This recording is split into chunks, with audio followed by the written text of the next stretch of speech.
नमस्कार सुधी भक्तबिंद आमार धर्मकथा चैनेले आपनादेर सकलके जानाई स्वागत। आज के आपनादेर सामने अत्यंत एकटी गुरुत्वपूर्ण विषय निये आलोचना करब और ता हलो खेते बसे बा खाबार समय कखनोई किन्तु एई धरनेर काजगुली करबेन ना। एते मा लक्ष्मी अत्यंत रुष्ट हन एबं तिनी सेई गृह परित्याग करें। ताई एई विषयगुली अवश्यई परिहार करुन, देखबेन जीवन सुख शांतिते भरे उठेछे। विश्वास ना हय अंतत कयेकटा दिन करेई देखुन। चलुन कि सेई विषयबस्तु जा खेते बसे कखनोई करते नेই सेटी विस्तारित जेने नेওয়া যাক। तबे तार आगे आमार सकल भक्तबिंदोदेर काछे एकटाई अनुरोध करब जे भिडियोटी अवश्यई चेष्टा करबेन पुरोटाई देखार एबं देखार पर जदि भालो लागे ताहले अवश्यई एकटी लाइक करबेन एबं भिडियोटी शेयर करबेन आपनादेर निकट आत्मीय स्वजन एबं बंधु बान्धवदेर साथे और कमेंटे लिखबेन जय मा लक्ष्मी जय एबं चैनेले जदि नतुन हये थाकेन ताहले चैनेलटी सबस्क्राइब करे राखार अनुरोध जानालाम। एबार आसा जाक मूल पर्वे। अन्न बा खाबार आमरा मा लक्ष्मीर प्रतीक हिसाबे चिनी। खाबार शुधुमात्र मानुषेर क्षुधा निवृत्ति करे ना, जीवन जापनेर प्रयोजनीय अनेक किछु उद्भावनेर अनुघटक हिसाबेও काज करे। এই অন্ন বা খাবার হলো আমাদের বেঁচে থাকার অন্যতম উপায় বা মাধ্যম।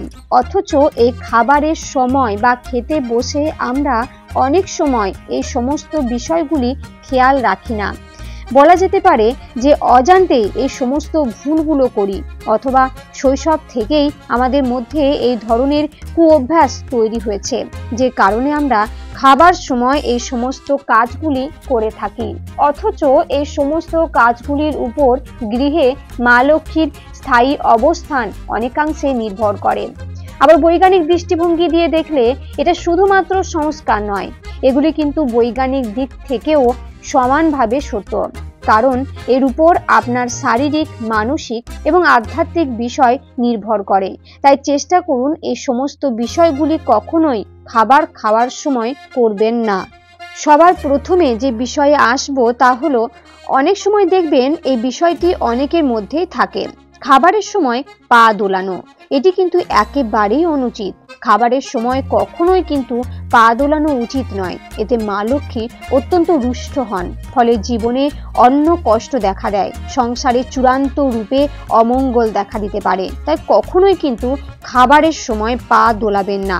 বৈজ্ঞানিক দৃষ্টিভঙ্গি দিয়ে এক্ষেত্রে বলা হয় যে খাবারের সময় কোনো ব্যক্তি যদি এইরূপ পা দোলায় তাহলে সেই ক্ষেত্রে সেই খাবার ভালোভাবে পরিপাক হয় না এবং তার থেকে সৃষ্টি হয় হজমের গোলমাল এবং সেখান থেকেই পেটের রোগের উৎপত্তি হয়। আর সমস্ত রোগের মূল উৎস কিন্তু এই পেটের রোগ। তবে আমাদের শাস্ত্র কিন্তু এই বিষয়ে পরিষ্কার বলেছেন যে খাবারের সময় কোনো ব্যক্তি যদি পা দোলান তাহলে তার গৃহে মা লক্ষ্মী কখনোই অবস্থান করেন না। এখন বৈজ্ঞানিক নাকি শাস্ত্র, কোন বিষয়টিকে আপনি প্রাধান্য দেবেন সেই বিষয়টি সম্পূর্ণ আপনার নিজস্ব বিষয়। দ্বিতীয় যে বিষয়টি বলবো তা আমরা অনেক ক্ষেত্রে করে থাকি। আপনি খেতে বসছেন, সেই সময় কখনোই কিন্তু খাওয়া সম্পূর্ণ শেষ না হওয়া পর্যন্ত উঠে যাবেন না। খেতে বসে যদি আপনি এই ধরনের কাজ করে থাকেন তাহলে তার অর্থ অন্নকে অর্থাৎ খাবারকে তিরস্কার করা। এই খাবার খেতে বসে এইরূপ উঠে যাওয়া বা বারবার এই ধরনের কাজ করা গৃহের অমঙ্গল এর কারণ হতে পারে। এতে মা লক্ষ্মী অত্যন্ত রুষ্ট হন। আপনি বেঁচে রয়েছেন কিসের জন্য? খাবারের জন্য। তাই দিনে সবথেকে বেশি গুরুত্বপূর্ণ কাজ হলো আপনার এই খাবার খাওয়ার সময়। আর তাকে যদি আপনি তিরস্কার করে উঠে চলে যান তাহলে সেক্ষেত্রে মা লক্ষ্মী তো রুষ্ট হবেনই হবেন। কেবলমাত্র বড় ধরনের কোনো সমস্যা অথবা জীবন সংকটের কোনো প্রশ্ন দেখা দিলে তখনই আপনি খাবার ছেড়ে উঠতে পারেন।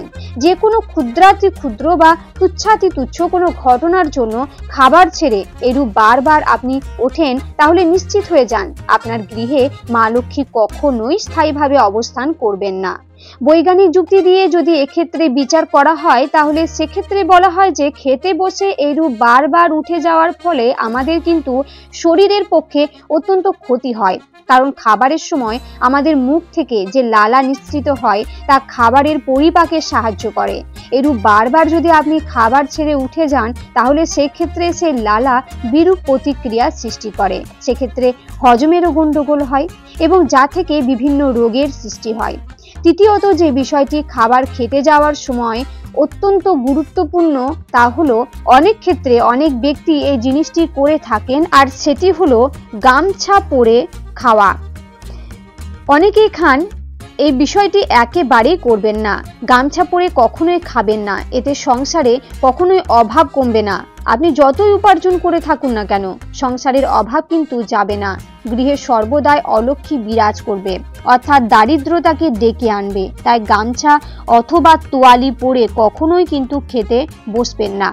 বৈজ্ঞানিক দৃষ্টিভঙ্গি দিয়ে এক্ষেত্রে বলা হয় যে গামছা বা তোয়ালি আমরা মূলত বাথরুমে ইউজ করি, অর্থাৎ ব্যবহার করি। আর বাথরুমের কোনো জিনিস আপনি খাবার খাওয়ার সময় যদি ব্যবহার করেন তাহলে সেই ক্ষেত্রে সেই গৃহে রোগের প্রভাব বাড়বে বই কমবে না।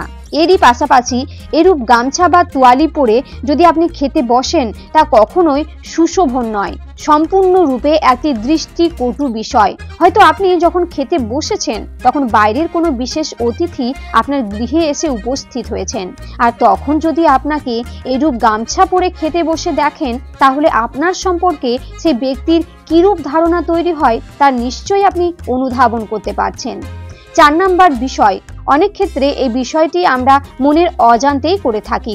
খাবারের সময় খাবারের থালায় আঁকিবুকি কাটা, এই জিনিসটা বাচ্চারা বেশিরভাগ করে থাকে। এই জিনিসটা কখনোই কিন্তু করবেন না, এক্ষেত্রে অভাবের কারণ ঘটতে পারে। এবং তারই সঙ্গে কখনোই কিন্তু আহারের শেষে নিজের পাত চেটে খাবেন না।